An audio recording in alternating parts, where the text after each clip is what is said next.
Diverse ആയിരിക്കും ചിലപ്പോ, അല്ലെ ഈ കുട്ടി ചിലപ്പോ മരിക്കും. ഇത് ഇണങ്ങൂല്ലല്ലോ, ഇതങ്ങനെയാണല്ലോ. ഓ അത് പറഞ്ഞ ഒന്നും കൂടി നോക്കി ചോദിച്ചാലേ അത് ചേരുമായിരിക്കും കേട്ടോ. കുറച്ചൊരു കോംപ്ലിക്കേഷൻ അവിടെ ഇവിടെയൊക്കെ എന്തോ ഒരു പന്തികേട് കാണുന്നു. സ്വർഗ അനുരാഗിയാണ്, അതുകൊണ്ട് അയാൾക്ക് നമ്മളെ ഒരു ഭാര്യയെ ആവശ്യമില്ല. ഇപ്പോഴത്തെ പല ഡിവോഴ്സുകളുടെ പിന്നിലും പുറത്തു പറയാൻ പഠിക്കുന്ന ഈ ഒരു കാരണം കൂടിയാണ്. ജ്യോതി ചേച്ചി, ബോധി ദ എൻലൈറ്റ്മെന്റ് സ്പേസ് സ്വാഗതം.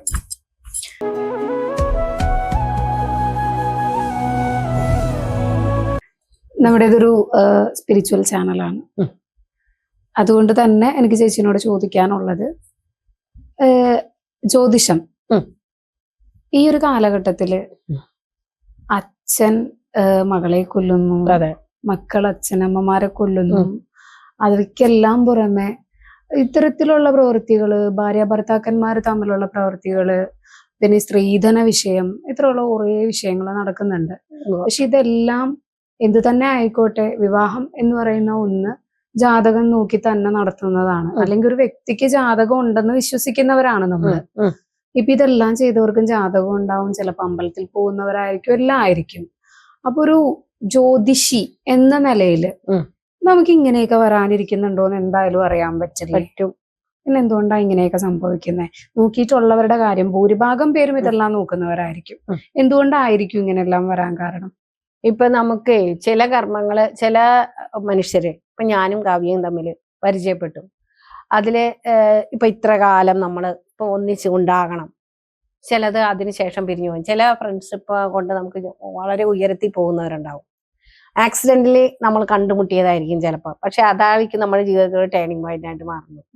അതേപോലെ തന്നെയാണ് ഈ ലൈഫ് പാർട്ട്ണറെ കണ്ടെത്തുന്നതും അങ്ങനെ തന്നെയാണ്. ഇതില് കുറച്ച് ടേംസ് ആൻഡ് കണ്ടീഷൻസ് ഒക്കെ വെച്ചിട്ടുണ്ടെങ്കിലും ആചാര്യന്മാര് തന്നെ പറഞ്ഞിട്ടുണ്ട്, ഇതിനും അപ്പുറമാണ് മനപ്പൊരുത്തം. ഒരു വ്യക്തി ഞാൻ എന്താണെന്നുള്ളതാണ് ലഗ്നം കൊണ്ട് നമ്മൾ മനസ്സിലാക്കേണ്ടത്. പിന്നെ അതിനെ സബോർഡിനേറ്റ് ചെയ്ത് നിൽക്കുന്നതാണ് ഗുരു. ഗുരു എന്ന് പറഞ്ഞാൽ വ്യാഴഗ്രഹം. അതിന് നമുക്ക് വംശവർദ്ധനവിനെയൊക്കെ കാണിക്കുന്ന, നമ്മുടെ ദൈവാനുഗ്രഹത്തെയൊക്കെ കാണിക്കുന്ന ഗ്രഹമാണ് ഗുരു എന്ന് പറയുന്നത്. അതുപോലെ പിന്നെ ശുക്രൻ എന്ന് പറയുന്നതാണ് നമ്മളുടെ ഭൗതികമായ എല്ലാ കാര്യങ്ങളും, നമ്മളുടെ പ്രണയം, നമ്മളുടെ ആഗ്രഹങ്ങള്, നമ്മുടെ ലക്ഷറീസ് ആയിട്ടുള്ള ലൈഫ് എല്ലാം ഡിനോട്ട് ചെയ്യുന്ന ശുക്രനാണ്. അപ്പൊ ആ ശുക്രനും നമ്മളിലേക്ക് നമ്മുടെ ഗ്രഹനിലയിൽ ഒരു സ്വാധീനം ഉണ്ടാവും. ഇതെല്ലാം ഒരു നമ്മുടെ ലൈഫ് എന്ന് പറഞ്ഞ ഒരു ഇന്ന ഫോർമുലയിൽ കൂടി പോകുന്നു എന്ന് ഒരിക്കലും നമുക്ക് പറയാൻ പറ്റില്ല. മൾട്ടി ഡയമെൻഷണലാണ്. അപ്പൊ ഏത് സമയത്തും എന്തും സംഭവിക്കാം. ആരും ഇടിച്ചു കയറി വരാം, ഉള്ളവർ ചിലർ തെറിച്ചു പോയെന്നിരിക്കാം. ഇങ്ങനെയൊക്കെ വരുന്ന ഒരു സാഹചര്യമാണ്. അപ്പൊ നമ്മുടെ ഗ്രഹങ്ങളിലും അതുപോലെ തന്നെ ഇപ്പൊ ഒരു അസ്ട്രോളജർ എന്ന നിലയിൽ ഞാൻ പറയുമ്പോൾ, ഈ ഗ്രഹനിലയിൽ നോക്കുമ്പോൾ നമുക്ക് അറിയാൻ പറ്റും ഈ വ്യക്തി എത്ര ആൾക്കാരുമായിട്ട് ജീവിതം മുന്നോട്ട് കൊണ്ടുകൊണ്ടി വരും, ഒരു 7ാം ഭാവം കൊണ്ട് ചിന്തിക്കുമ്പം. അപ്പൊ ചിലപ്പോ നമ്മൾ നോക്കുമ്പം ഇപ്പൊ കല്യാണ സമയം ആയിരിക്കും, ഇയാളുടെ ഇപ്പൊ വന്ന പയ്യൻ ഇയാൾക്കായിട്ട് മാച്ച് ചെയ്യുന്നതായിരിക്കാം. അപ്പൊ നമ്മൾ എന്താ പറയാ, എടുത്തോളൂ എന്ന് പറയും. ഇതൊക്കെ നോക്കിയിട്ട് എടുത്തോളൂ എന്ന് പറയും. ആ എടുത്തോളൂ എന്ന് പറയുമ്പോഴും നമുക്ക് ഒരു 75% ആണ് ഈ പൊരുത്തങ്ങളിൽ മാത്രം ആശ്രയിച്ച് പറയുന്നത്. ബാക്കി ഒരു 25% എന്നാണ് നമ്മുടെ കർമ്മ. ഇപ്പൊ നമ്മളെ എന്താ പറയാ, നമ്മുടെ ഒരു ഹസ്ബൻഡ് നമ്മളോട് ഭയങ്കര കർശനക്കാരനാണ്. അപ്പൊ നമുക്ക് ഒന്നും മിണ്ടാൻ പറ്റില്ല, ചിമ്മാൻ പറ്റാത്ത ഒരു മനുഷ്യനാണെന്ന് വിചാരിക്കുക. അത് നമ്മുടെ ഒരു കർമ്മയാണ്. നമുക്ക് പാസ്റ്റ് ലൈഫ് എന്നൊക്കെ നമ്മൾ പറയുന്ന പാസ്റ്റ് ലൈഫിൽ നിന്ന് വന്നിട്ടുള്ള ചില കർമ്മഘടനകൾ തീർക്കാൻ വേണ്ടി ഇയാൾ നമ്മുടെ ഹസ്ബൻഡായി വന്നു. പല സാഹചര്യങ്ങളും ഒത്തു വന്നപ്പോൾ അയാൾ നമ്മുടെ ഹസ്ബൻഡായി. നമ്മളത് അക്സെപ്റ്റ് ചെയ്തു. എത്ര മോഡേൺ ആണെന്ന് പറഞ്ഞാലും ചില സമയത്ത് നമ്മൾ ഇയാൾ മതി എന്നൊക്കെ നമ്മൾ ചിലപ്പോൾ പൊട്ട ബുദ്ധിക്ക് പറഞ്ഞു പോകും. എന്തിനു പറഞ്ഞെന്ന് പിന്നീട് നമ്മൾ ആലോചിച്ച് പോകും. ഈശ്വര, ഞാൻ ഇയാൾ എന്ത് കണ്ട് ഇഷ്ടപ്പെട്ടു എന്നൊക്കെ ചോദിക്കുന്ന എത്രയോ ആൾക്കാർ നമ്മുടെ മുന്നിൽ വന്നിട്ടുണ്ടെന്ന് അറിയാമോ? എന്തുകൊണ്ടെന്ന് ചോദിച്ചാൽ അതിന്റെ ഉത്തരം ഇതൊക്കെ പണ്ടേ നിശ്ചയിച്ചു പോയതാണ്. മനസ്സിലായ? അപ്പൊ ആ ആള് നമ്മളിലേക്ക് വരാനിരുന്നതാണ്. അപ്പൊ നമ്മൾ എന്ത് പറയും, ഇയാള് കഴിച്ചോളൂ, ഇപ്പൊ സമയമാണ് കഴിക്ക്. പിന്നെ നമ്മളൊരു അഡ്വൈസ് കൊടുക്കും, ഒന്ന് നോക്കി കണ്ടൊക്കെ നിക്കണേ, പുള്ളി ഇച്ചിരി ചൂടനായിരിക്കും. അപ്പൊ നമ്മള് അതനുസരിച്ച്, അതിനാണ് ഈ ജാതകം ശരിക്കും നോക്കേണ്ടത്. അതിനാണ്, അല്ല വെറുതെ പൊരുത്തം ഇങ്ങനെ നോക്കി വിടുകയല്ല വേണ്ടത്. ഈ ഭർത്താവിന്റെ നേച്ചർ എന്താണ്, അയാളുടെ ആത്മകാരകൻ എന്താണ്, അയാള് പ്രിഫർ ചെയ്യുന്ന അയാളുടെ വൈഫിന്റെ നേച്ചർ എങ്ങനെയാണെന്നാണ് അയാൾ മനസ്സിലാക്കി വെച്ചിരിക്കുന്നത്. അല്ലെങ്കിൽ അയാളുടെ ആ ഒരു രീതി ഇതാണ്. അതിന് ചേർന്ന് പോകാൻ ഈ പെൺകുട്ടിക്ക് സാധിക്കുമോ എന്ന് അവളുടെ ഗ്രഹനില നോക്കിയാൽ നമുക്ക് മനസ്സിലാക്കാൻ പറ്റും. പറ്റിയിട്ടില്ല എങ്കിൽ നമ്മൾ എന്താ പറയാ, എന്തെല്ലാം എഡ്യൂക്കേഷൻ ചിലപ്പോ ശരിയായിരിക്കും, സോഷ്യൽ സ്റ്റാറ്റസ് ഹൈ ആയിരിക്കും, പലതും ചേരും.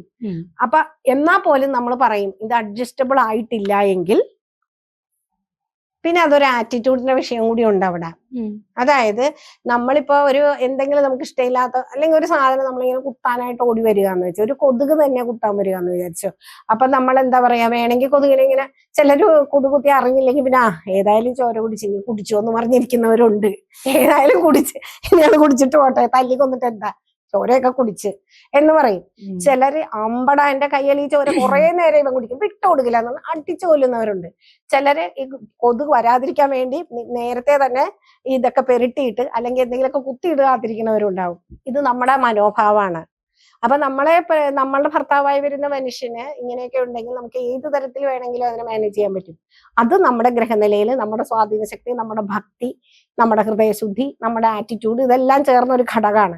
അപ്പൊ ആ വ്യക്തിയായിട്ടാണ് വരണത്. അപ്പൊ നമുക്ക് പറയാം, ഇയാളോട് ചേർന്ന് പോകാനായിട്ട് ഞാൻ എങ്ങനെ, ചിലപ്പോൾ ദേഷ്യം പിടിച്ചു വരാനും നമുക്ക് പറഞ്ഞ സാധനം മേടിച്ചു വരാത്ത ഒരാളായിരിക്കും. നമുക്ക് വേണമെങ്കിൽ നന്നായിട്ട് വഴക്കിടാം അയാളോട്.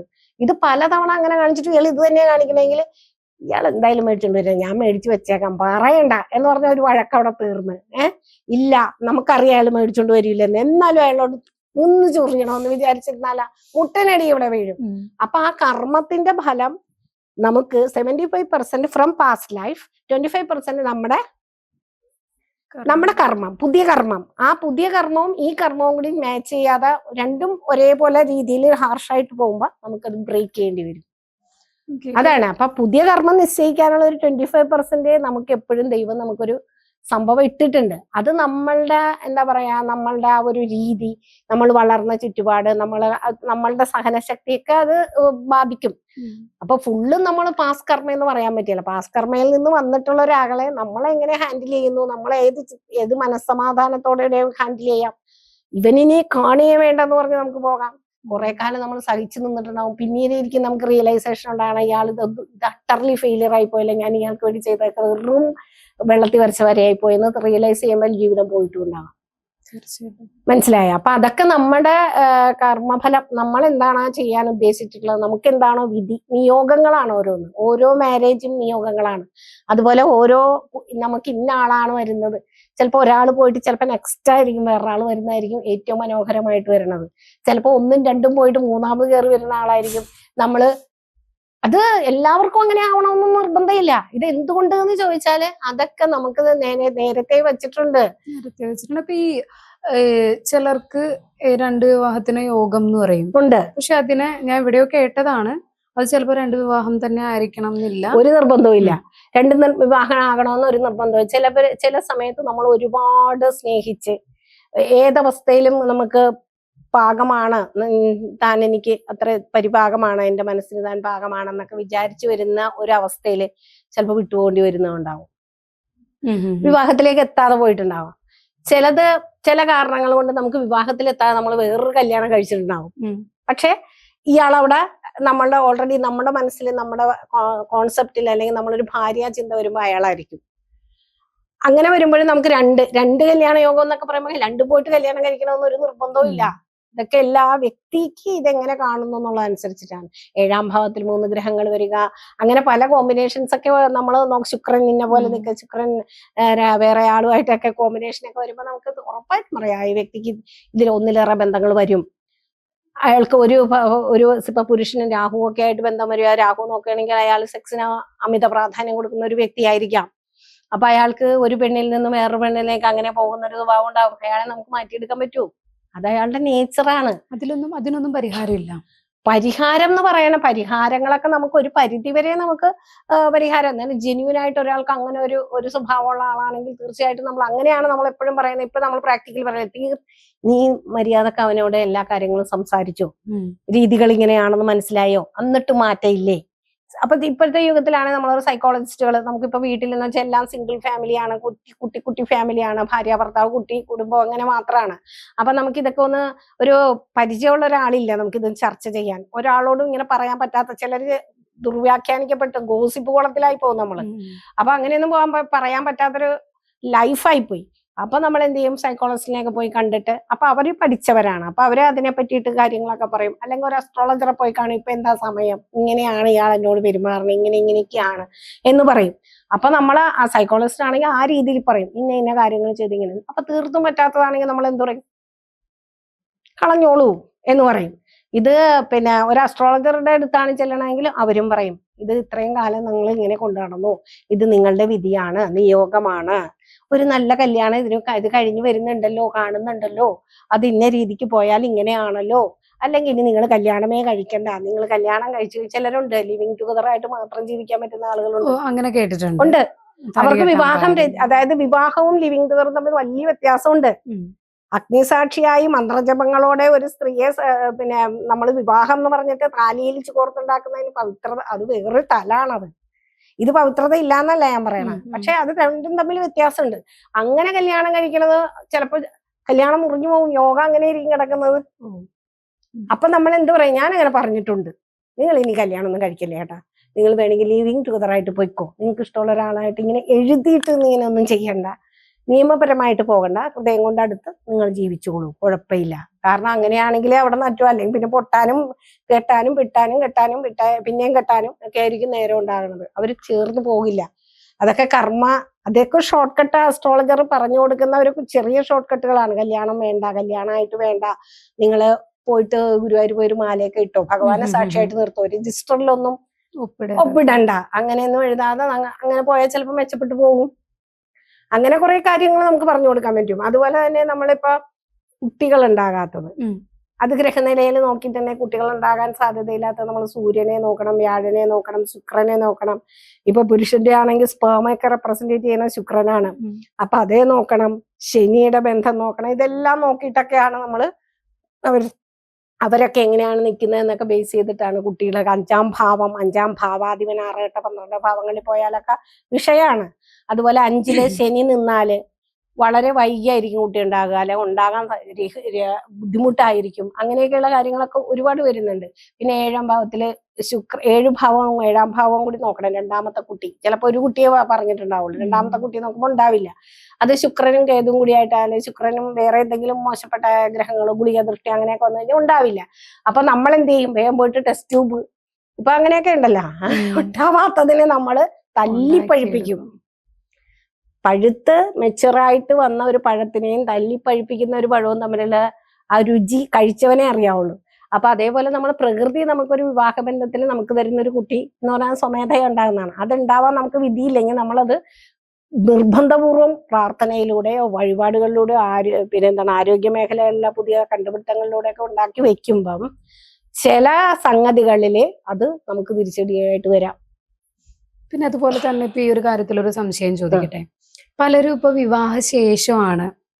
വിവാഹശേഷം ഒരു 1-2 വർഷങ്ങൾക്ക് ശേഷമായിരിക്കും ചില സ്ത്രീകള് നമ്മളൊരു സ്വർണ്ണ അനുരാഗിയാണ്, ചില പുരുഷന്മാരും.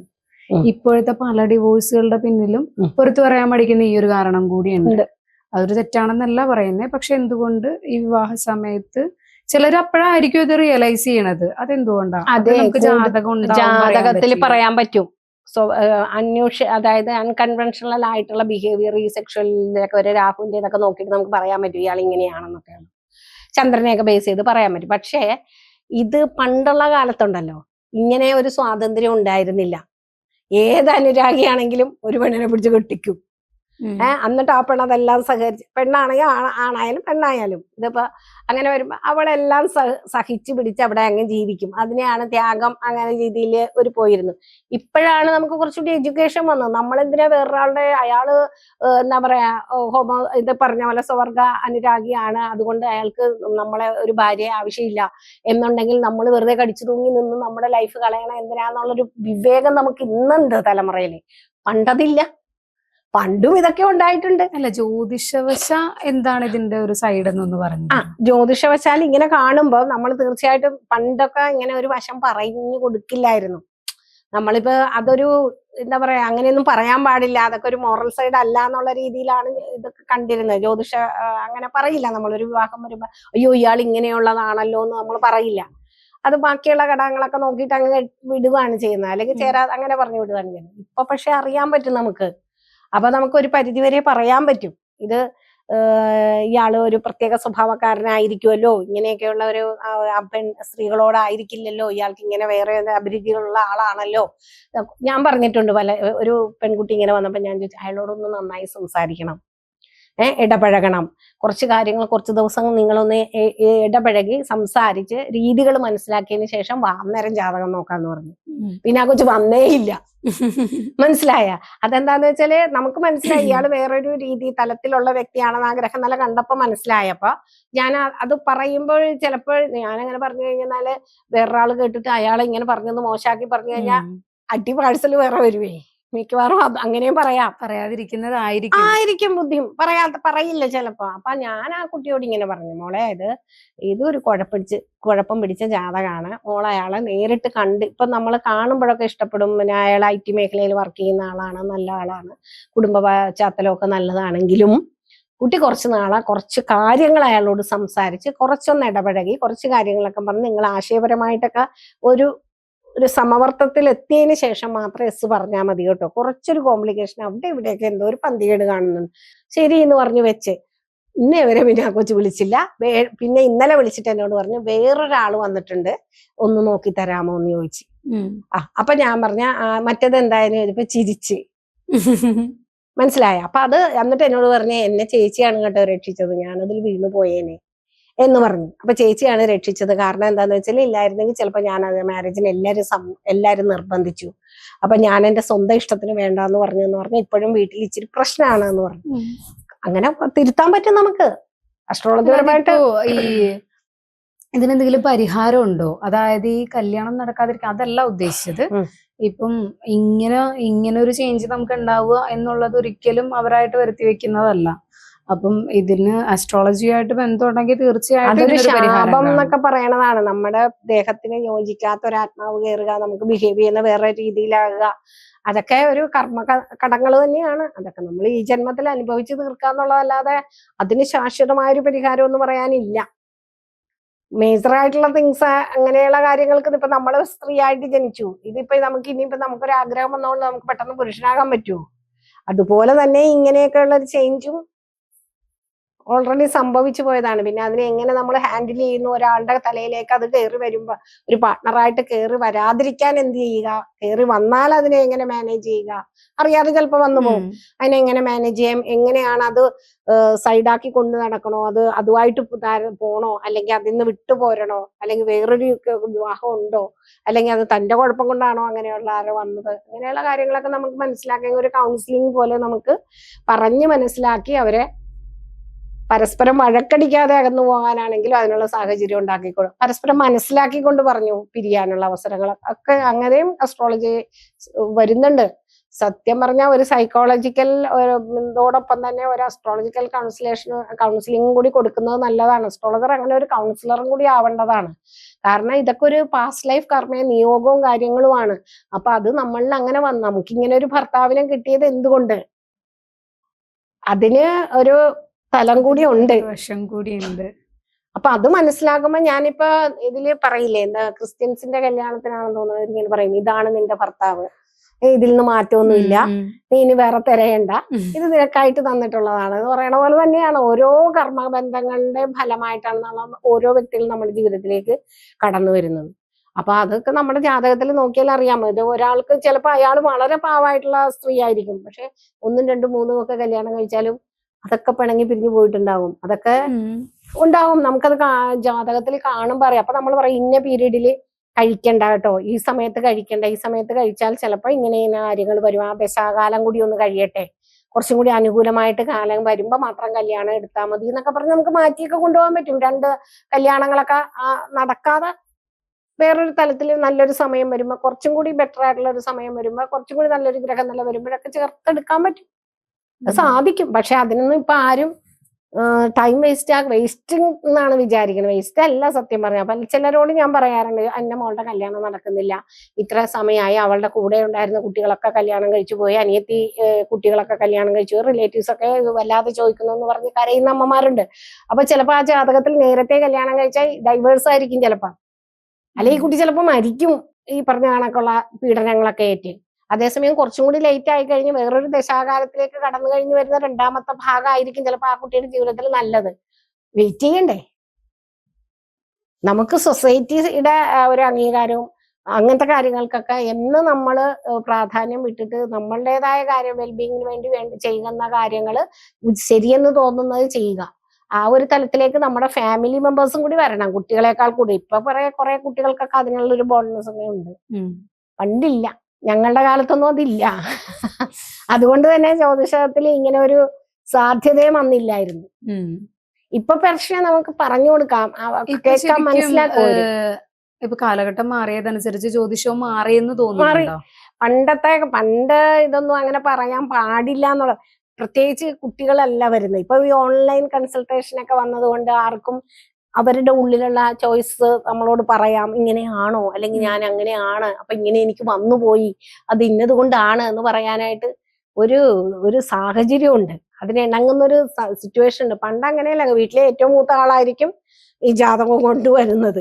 അപ്പൊ ഒരുപക്ഷെ ജ്യോതിഷക്കാരോ ഇത് ഇണങ്ങൂല്ലല്ലോ, ഇതങ്ങനെയാണല്ലോ, അത് പറഞ്ഞ ഒന്നും കൂടി നോക്കൂ ജ്യോത്സ്യരെ, അത് ചേരുമായിരിക്കും, ഇത് ഞാൻ അങ്ങനെ പറഞ്ഞതാണ്, അതിനൊരു പരിഹാരം അങ്ങോട്ട് എഴുത്, അപ്പൊ നമുക്ക് ഇങ്ങനെ ചെയ്താൽ പോരെ. അപ്പൊ നമ്മൾ എന്താ പറയാ, ഒരു സങ്കല്പം അങ്ങ് കൊടുക്ക് ദേവിക്ക്, നിങ്ങളുടെ തട്ടകത്തമ്മയ്ക്ക് ഇങ്ങനെ ചെയ്യാം, അല്ലെങ്കിൽ ഇന്ന ആൾക്ക് ഇന്നത്, ഏത് ഗ്രഹമാണോ പഴച്ചു നിൽക്കുന്ന ആ ഗ്രഹത്തിന് അനുയോജ്യമായിട്ട് എന്തെങ്കിലുമൊക്കെ ചെയ്യുന്ന ഒരു തട്ടുവിദ്യയൊക്കെ പറഞ്ഞ് ഒത്താലൊത്തെന്നുള്ള രീതിയിൽ പറഞ്ഞുവിടും. അയാള് ആ കാരണവർ അത് വീട്ടിലോട്ട് പോയി പറയാനും പോണില്ല. അതൊക്കെ ആയിരുന്നു അന്ന്. ഇന്ന് ഗതിയൊക്കെ മാറി. ഇപ്പൊ ഇന്ന് മാറി എന്ന് പറയുന്നോണ്ട് ചോദിച്ചതാ. ഇപ്പൊ നമ്മൾ ഇൻസ്റ്റ യൂസ് ചെയ്യുന്നവരാണല്ലോ, ഞാനായാലും ഇൻസ്റ്റ നോക്കുന്ന സമയത്ത് AI ആസ്ട്രോളജി, അതുപോലെ തന്നെ ഈ ഓൺലൈനായിട്ടുള്ള നമുക്ക് ഡേറ്റ് ഓഫ് ബർത്ത് ഇത് ഇട്ട് കൊടുത്തു കഴിഞ്ഞാൽ ഇപ്പൊ ഒരു ആപ്പ് തന്നെയുണ്ട്. നമ്മുടെ ടൈമും കാര്യങ്ങളും ഇട്ട് കൊടുത്തു കഴിഞ്ഞ് കഴിഞ്ഞാൽ നമ്മുടെ ജോലി, വിവാഹം, നമ്മുടെ ഏതേത് കാലഘട്ടത്തിൽ എന്തെല്ലാം സംഭവിക്കണം അതെല്ലാം വരും. അതിൽ എത്രത്തോളം വിശ്വസിക്കാൻ ജെനുവിൻ ആയിരിക്കും? അത് ഒരു പരിധി വരെ ഉള്ളതിനകത്ത്, ഒരു പരിധിവരെ ഒരു എന്താ പറയാ, നമ്മുടെ ജീവിതം. ഇപ്പൊ ഞാൻ പറയട്ടെ, ഒരു പെൺകുട്ടിയെ കുറിച്ച് പറയാനാണെങ്കിൽ ഇന്ന വീട്ടിലെ കുട്ടിയാണെന്ന് പറഞ്ഞാൽ നമുക്കൊരു ഓവറോൾ പറയാം. ആ കുട്ടി ഒരു ഇത്ര ദിവസം വരെ പഠിക്കും, ആ കുട്ടീനെ അത് കഴിയുമ്പോ കല്യാണം കഴിക്കും, പിന്നെ അത് കഴിഞ്ഞാൽ അയാള് ഇങ്ങനെ കുട്ടികളുണ്ടാവും, പിന്നെ അങ്ങനെ പോകുമെന്ന് പറയണ പോലെ ഒരു രീതിക്ക് ഇന്ന ഗ്രഹനിലയിലെ ആള് ഇന്നതാവുന്ന ഒരു ചാർട്ട്, ഒരു കോമൺ ചാർട്ട് പോലെ നമുക്ക് ഇങ്ങനെ പറഞ്ഞുവിടാം. അതിനപ്പുറത്തേക്ക് നമ്മൾ വിശകലനം ചെയ്ത് കംപ്ലീറ്റ് ആയിട്ട് എല്ലാ ഗ്രഹങ്ങളെയും, എല്ലാ നവാംശകവും ഭാവവും എല്ലാം നോക്കി, എല്ലാ കാര്യങ്ങളും നോക്കിയിട്ട് വിശദമായിട്ട് ചെയ്യുമ്പോ ചില കാര്യങ്ങൾ മറ്റവര് കണ്ടുപിടിക്കാത്തത് പൊങ്ങി വരാം. അങ്ങനെയൊക്കെ വരുമ്പോഴാണ്, അങ്ങനെയൊന്നും നോക്കാതെ ഇപ്പൊ ഇതൊക്കെ മാത്രം ബേസ് ചെയ്ത് പോകുമ്പോഴാണ് പലപ്പോഴും ഫ്ലോപ്പായി പോണത്. ഇപ്പൊ ഒരുപാട് പേര് ഈ ആസ്ട്രോളജി, ഞാനും ആ ആപ്പ് ഒന്ന് ഡൗൺലോഡ് ചെയ്തായിരുന്നു. ആപ്പില് കുറ്റമൊന്നുമില്ല, ഇതാണ് ഞാൻ പറയണത്. ആപ്പൊക്കെ ശരിയാണ്, പക്ഷെ ആപ്പിനും അപ്പുറത്തേക്കാണ്. നമുക്കൊരു ഈ പറഞ്ഞില്ലേ, നമ്മള് മനുഷ്യര് ഈ വേദങ്ങൾ പഠിക്കുകയും ഇങ്ങനെ വിശകലനമായിട്ട് ചെയ്ത് അതില് വഴികൾ, ഇന്ന വഴി അടഞ്ഞാൽ ഇന്ന വഴിയിലൂടെ സഞ്ചരിക്കാം, അത് ഇങ്ങനെയാന്നൊക്കെ പറഞ്ഞൊന്ന് റാഷണലായിട്ട് അതിനെ തിങ്ക് ചെയ്ത് മാറ്റിപ്പിടിച്ചുള്ള അവസരങ്ങളില്ലല്ലോ അവിടെ. ഇന്നതാണെങ്കിൽ ഇന്നത്, ഇന്നതാണെങ്കിൽ അത്, അപ്പൊ ഇതാണെങ്കിൽ അത് ഈ ഫോർമുല ആ ഫോർമുല കറക്റ്റ്. ഇതിനപ്പുറത്തേക്ക് ഈ വ്യക്തിക്ക് ചില മാനദണ്ഡങ്ങൾ ഉണ്ടാവും, അത് അവരോട് നമുക്ക് ചോദിച്ച് മനസ്സിലാക്കാൻ പറ്റും.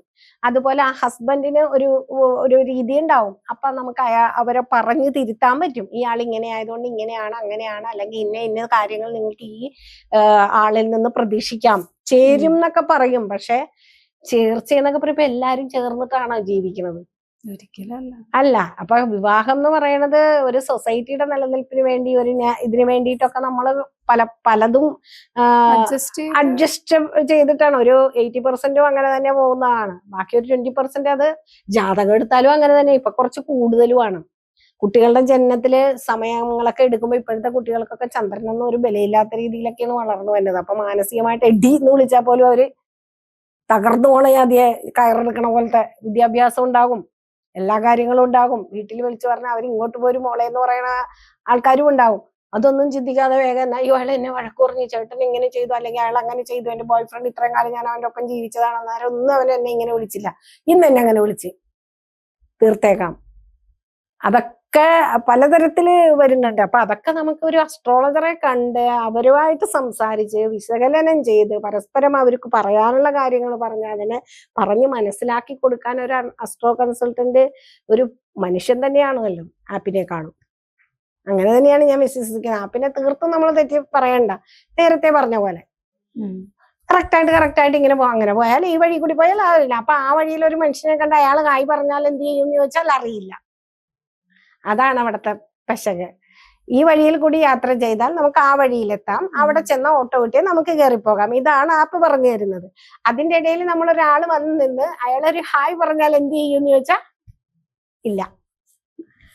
അത് പറഞ്ഞു തരണമെന്നുണ്ടെങ്കിൽ അവിടെ ഒരു അസ്ട്രോളജർ ഉണ്ടാവണം. Thank you.